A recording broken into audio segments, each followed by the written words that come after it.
presentation. We're excited to be here.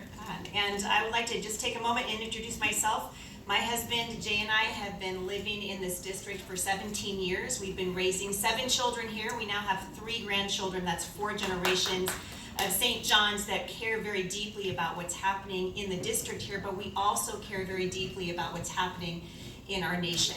I've spent the last 20 years of my life out on the road talking to audiences about why it is so important that we get off the bench and onto the battlefield.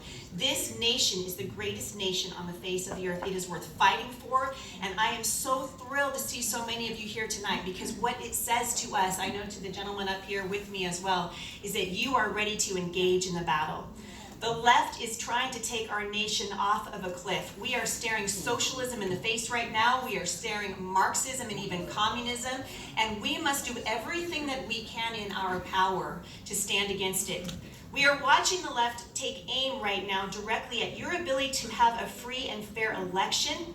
We are watching them trying to pass the Equality Act, which is anything but equality. You'll notice that the left has stolen the language, and we have an opportunity to take the language back. And I hope that it begins tonight, that we begin to be bold and we begin to speak the truth to each other and stop being bullied by the radical left who wants to silence you, take away your freedoms, take away your liberty, and take away your guns. I have been speaking for many, many years on the topic of freedom, and I know that I can do this job. I know that I can communicate. Put me in a room with Nancy Pelosi and that girl is going to lose.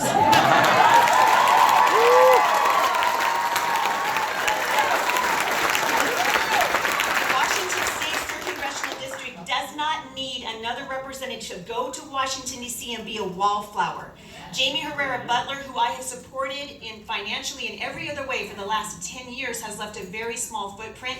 I plan to go to Washington, D.C. and leave the biggest footprint that anyone has ever left from Washington State's 3rd Congressional District. We can get things done, and we can do it in a way that moves our nation and our district forward. And by the time I'm done, I hope they say, I don't know what's going on in Washington State's 3rd Congressional, but we sure wish we had that everywhere in the nation. And that is my desire, and I'm excited to be here tonight.